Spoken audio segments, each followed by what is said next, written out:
Jesus, ali em Mateus capítulo 6, né, quando ele começa a falar da oração, do jejum, instruções, né, para os discípulos, para nós, né, para o seu povo, né, como deve orar, como deve jejuar. E de repente ele entra num assunto que, assim, parece que sai do contexto, né? E ele diz, né, não ajuntei para vós riquezas na terra, onde a traça, a ferrugem corrói e os ladrões podem roubar, né? Interessante é que nessa fala de Jesus, será que ele está falando para a gente tomar cuidado com os trombadinhas das ruas, né? Que eles podem entrar na nossa casa e roubar nossos bens? Será que ele está falando dos políticos, né? Que eles podem roubar o dinheiro que a gente... Para quem tem dinheiro guardado no banco, por exemplo, né? De repente dá uma doida no político lá, ele vai lá e mexe na conta de quem tem dinheiro guardado, né? Será que é esse tipo de ladrão que ele está falando? Ou é um outro tipo de ladrão, no caso bandido mesmo, né? Bandido declarado, aquele bandido que tem gangue, aquele bandido que faz filmagem, manda recado, né? Tal dia, em tal tempo eu vou roubar tal lugar, né? E vai lá e rouba, né? E as autoridades não conseguem pegar esse bandido. Então tem todo tipo de bandido, né? Mas de qual bandido que Jesus está se referindo para a gente tomar cuidado, né? Com relação aos nossos bens, né? Porque ainda que é difícil você encontrar um cristão rico, mas é possível um rico ser alcançado por Jesus, né? Jesus pode ganhar o coração de alguém que é rico.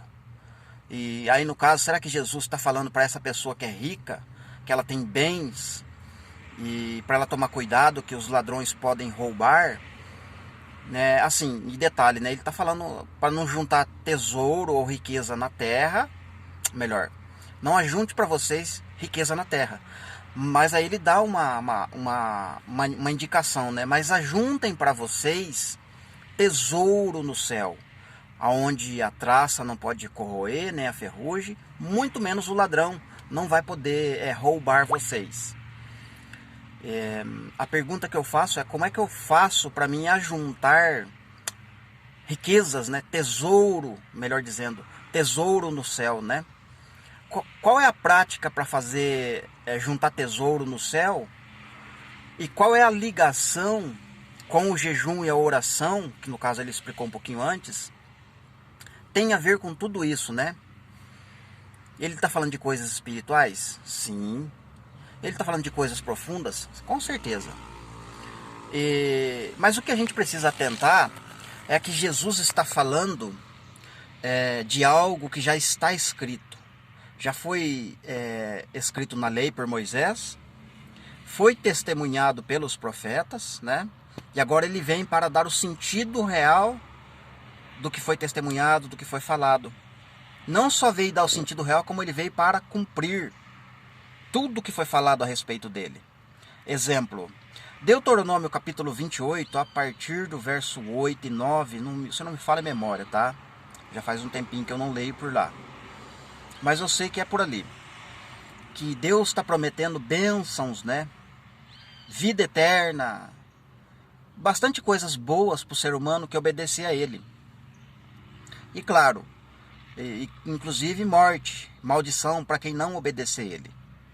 Mas dentre os que o obedecerem e seguir as palavras que ele está dizendo lá no livro da lei, Deuteronômio 28, ele diz que ele abriria o tesouro, né? Ele abriria as janelas dos céus, faria derramar chuva, né, sobre o campo dessa pessoa que escolhesse obedecer ele, escolhesse o bem. Então essa chuva, tudo essa bênção que ele está relatando, esmiuçadamente, detalhadamente, em todos os versículos, no requisito escolher o bem, ele chama isso de chuva caindo na terra, né? E isso vai proporcionar bênção para quem escolheu o bem. Entende? Então, os profetas vão chamar isso de chuva mesmo. É Cristo descendo como doutrina sobre os homens, né? É como uma chuva que cai numa plantação. Rega aquela plantação para adquirir uma colheita farta, né? E no caso, no contexto da lei, a chuva era muito importante para o israelita, porque ele poderia ter uma colheita farta de legume, de fruta, de semente, sabe? A prosperidade está em alta pelo resultado da chuva abundante que caiu, porque ele estava obedecendo a lei que Deus escreveu lá por meio de Moisés. Vocês percebem que essa chuva vai proporcionar prosperidade para o povo, né? Prosperidade, bênção, fartura. Eles poderiam cultuar a Deus, dizimar de forma correta, sem interferir nos mandamentos de Deus. Então, um pouquinho que Jesus falou está ligado com isso, sabe? Com essa chuva, com essa bênção, né? Só que num contexto para a nova aliança, a gente não depende mais, né, de colheita para cultuar Deus, né? No caso, para dar o dízimo, né? Porque a gente não está mais no regime da lei. Agora a gente estamos num contexto de nova aliança. Se na antiga aliança a chuva proporcionava uma colheita farta para o dízimo, agora na nova aliança eu tenho uma chuva que é Cristo caindo sobre as pessoas, ou sobre uma plantação, sobre uma seara, né? Sobre uma vindima. Porque Deus quer extrair uma colheita da terra, né? Isto é, os frutos, os legumes, as sementes, tudo que foi falado relacionado com cereal no Antigo Testamento, agora Deus quer transformar em algo espiritual como o seu povo. Isto é, quando Cristo cair sobre o teu povo, essa chuva trabalharia, né, no caso no ser humano, que é a própria semente, que é a plantação. No fim dos tempos ele conseguiria uma colheita, entende, desse povo. E isso seria o dízimo, né? Isso seria o dízimo, espiritualmente falando, transferindo do antigo para o novo. Mas aí vai ficar estranho, né? Mas pera aí, irmão. Mas tem muito mais coisas aí, né? Por que Malaquias está falando para trazer os dízimos à casa do tesouro? Aí a gente tem que correlacionar. Malaquias está dizendo o quê? Tragam todos os dízimos à casa do tesouro, para que haja mantimento na minha casa. E fazei prova de mim, diz o Senhor, né? Façam prova de mim. Se eu não vos abrir... Fazei prova de mim, diz o Senhor, né? Se eu não vos abrir as janelas dos céus e derramar sobre vós uma bênção tal, né? No caso é a chuva. E por causa de vocês eu vou repreender o devorador, vou fazer coisas relacionadas a essa chuva. A pergunta que fica é: aonde é que é essa casa do tesouro que Malaquias está falando? Lembrando que Deuteronômio, Deus disse que abriria janelas dos céus e derramaria sobre nós uma bênção. Essa bênção é chamada de bom tesouro. Então esse bom tesouro é Cristo. Cristo habita numa casa lá em cima. Já existe uma casa lá em cima, um depósito, um armazém, um celeiro lá em cima, aonde futuramente será guardado o dízimo, entende? Lá em cima, não é aqui na terra, é lá que é o depósito, lá é a casa do tesouro. Então Malaquias está dizendo profeticamente: tragam todos os dízimos à casa do tesouro, para que haja mantimento na minha casa. E a casa de Deus não é aqui na terra, é no ser humano, entende? Não é no prédio de tijolo, não é em Jerusalém, não é lugar nenhum. Foi no passado o nome, né? Mas fisicamente não, porque a construção não pode conter Deus, né? Tá certo? Não pode. Já no homem é difícil, né? Imagine só. Para pensar para você ver. Então a casa do tesouro é lá em cima. Então é para lá que o dízimo tem que ir, entendeu? A chuva caía na antiga aliança para ter colheita e era levado na casa de Deus fisicamente, no contexto da antiga aliança. Mas na nova aliança a casa de Deus já não é mais física, entende? Ela é espiritual. Então tudo agora a gente tem que transformar em espiritual. Devolver, trazer o dízimos é levar para a casa do tesouro. É lá que tem que ser acumulado, porque lá os ladrões não vão roubar. Mas espera aí. Então quer dizer que Jesus está dizendo que esses dízimos podem ser roubados? Sim. Na antiga aliança, os israelitas roubavam a Deus. Tinham prosperidade. Em alguns momentos eles tinham prosperidade e não davam a medida correta do dízimo que tinha que ter dado, né? Para alimentar as viúvas, os pobres, necessitados, etc. E em alguns momentos Deus não permitia que chovesse. Para não ter colheita. Não tem colheita, não tem dízimo. Não tem dízimo, não tem adoração, não tem culto. Você entendeu? Porque está escrito na lei que o homem não pode chegar na presença de Deus de mão vazia. Se for cultuar, você tem que trazer alguma coisa. Mas se não chove, não tem colheita. Não tem colheita, não tem dízimo. Se não tem dízimo, não tem adoração. Se não tem adoração, não tem resposta de Deus para você. Então, o que Jesus está dizendo? Que esse roubar está ligado com o tesouro, está ligado com o dízimo, né? Então, as pessoas podem sim roubar o dízimo. Seja físico, seja espiritual. Na antiga aliança era físico o roubo, né? Mas na nova aliança, roubar a Deus é espiritual. Então, o dízimo ele é espiritual. Então, ele relaciona com riqueza. Porque ele vai falar na sequência. Porque aonde tiver o seu coração, né? Ou melhor, aonde tiver a sua riqueza, ali vai estar o teu coração. Então, se você arrecada muito dinheiro, seu coração vai ficar ali. Poxa, tem muito dinheiro ali, os caras vão vir roubar. A qualquer momento pode dar um problema lá, na política, eu não sei. Vai chegar uma hora que eu posso perder essa riqueza.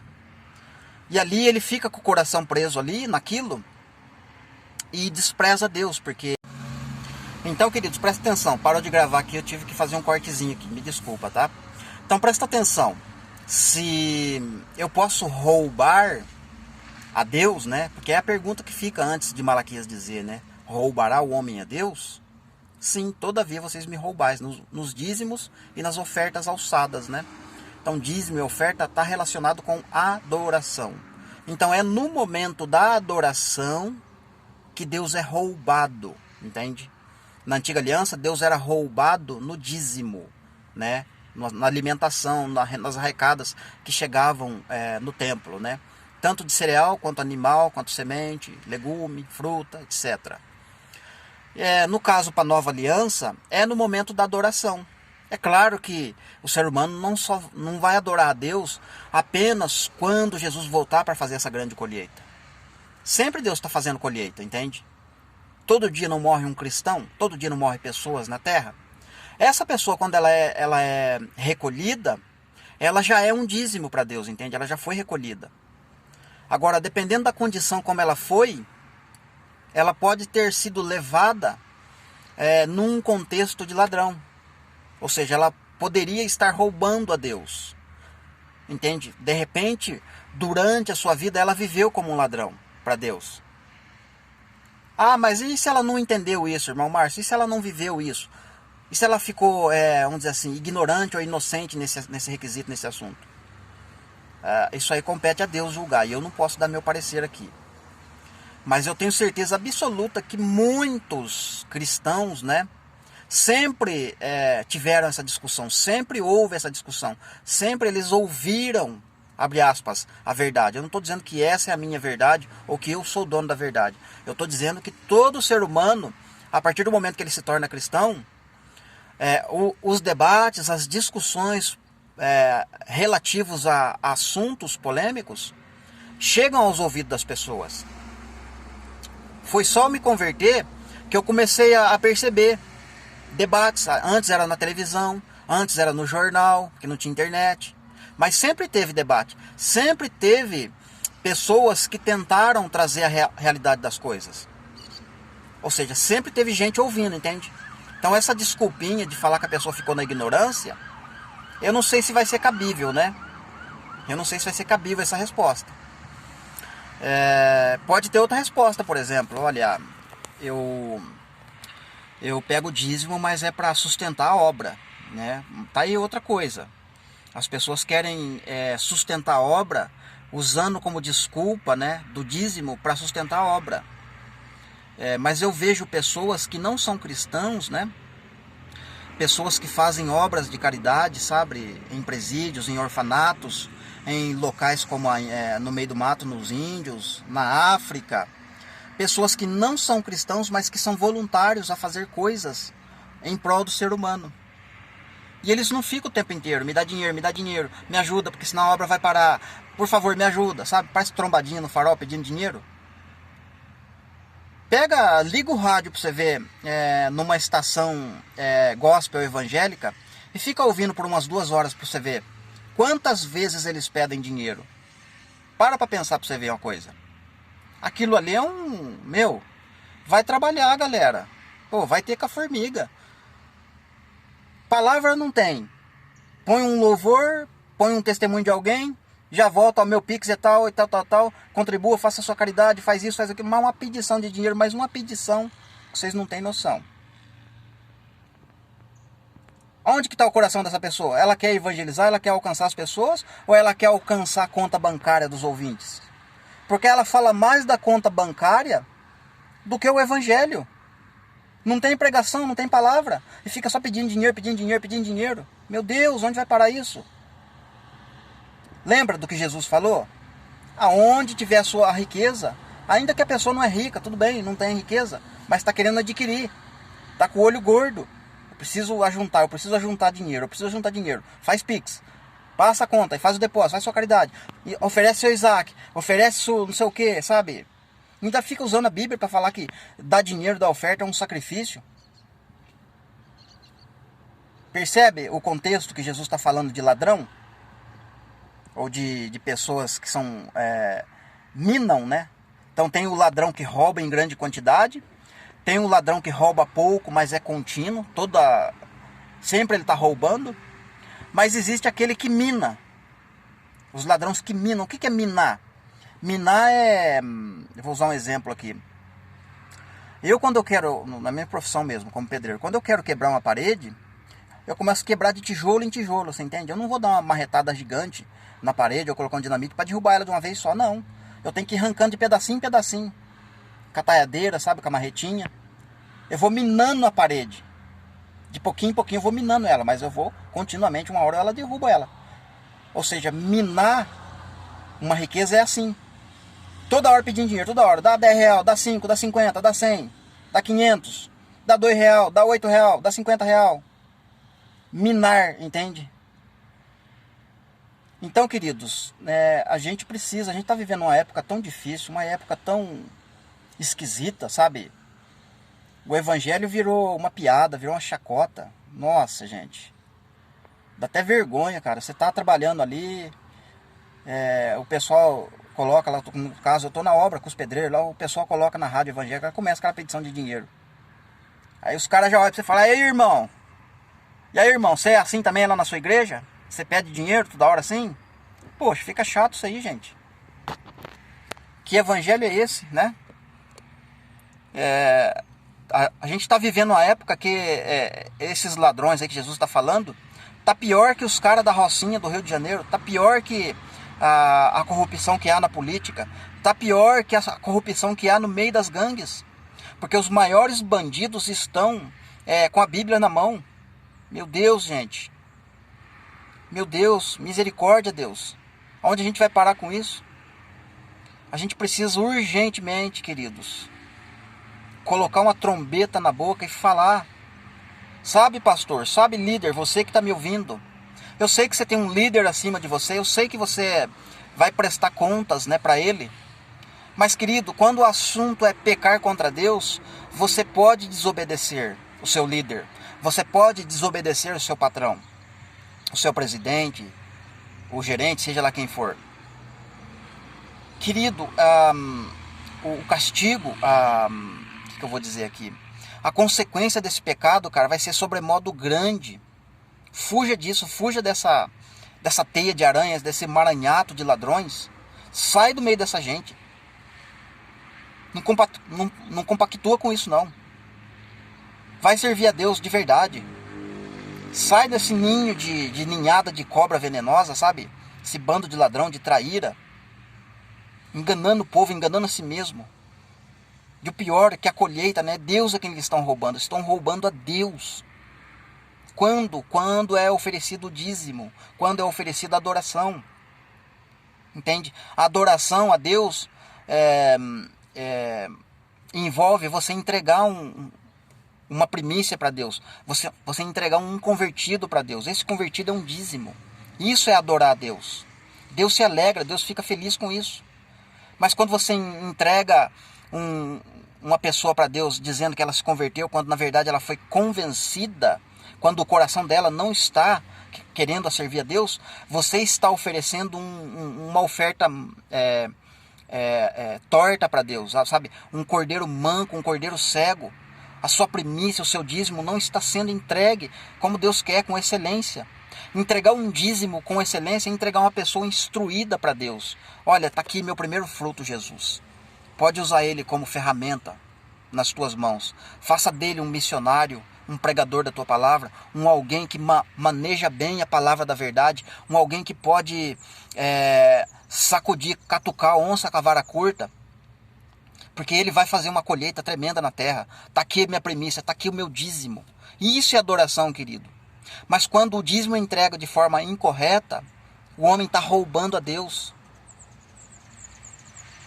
Por isso que o início da parábola ou da conversa de Jesus está falando da oração e do jejum. A oração é um diálogo. Ah, mas o que tem a ver? O que tem a ver é que quando eu oro a Deus, seja qual for o assunto, Deus me responde, Deus fala comigo, querido. Se você está desorientado neste assunto, significa que você não está orando, você não está falando com Deus, porque o nosso Deus é um Deus que não deve resposta para ninguém, ele responde. João 5,17, meu Pai trabalha até agora. Sabe o que isso significa?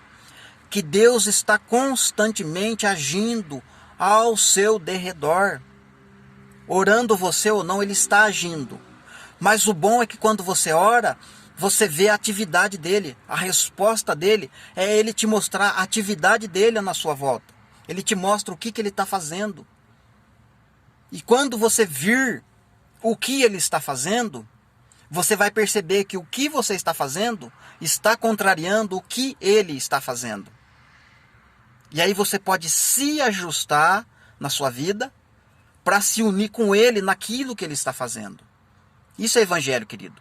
Não é você fazer a Bíblia se adequar aos moldes do seu culto, da sua pregação, da sua vida. É você que tem que se mover. É você que tem que se ajustar aos moldes da obra que ele já está fazendo há muito tempo. Entende? Ele começou lá em Gênesis. Eu cheguei agora, você chegou agora. Você não pode mudar o plano ou distorcer aquilo que ele está fazendo ao seu bel prazer. Porque a obra de Deus, querido, é um padrão muito elevado com relação ao nosso. A exigência é muito grande. São mínimos detalhes que o Senhor Deus observa, Ele vê. Ele sonda mentes, Ele sonda corações.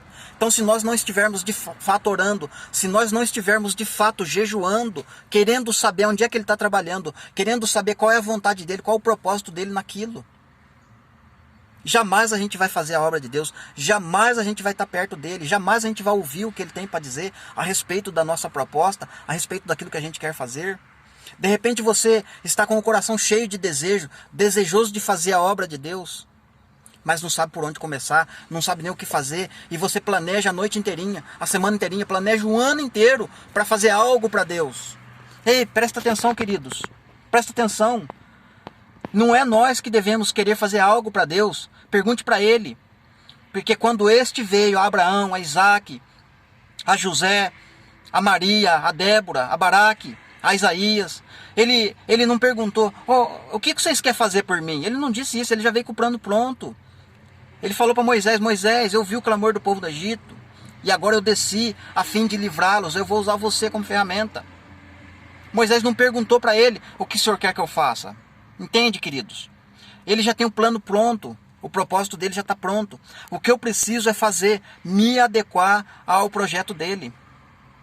Para isso tem que estar atento, tem que ver onde é que ele está trabalhando, qual é a atividade dele atual à sua volta. Meu Pai está trabalhando até agora, Ele está agindo constantemente ao seu redor. O que você precisa saber é decidir, discernir o que é obra de Deus, querido.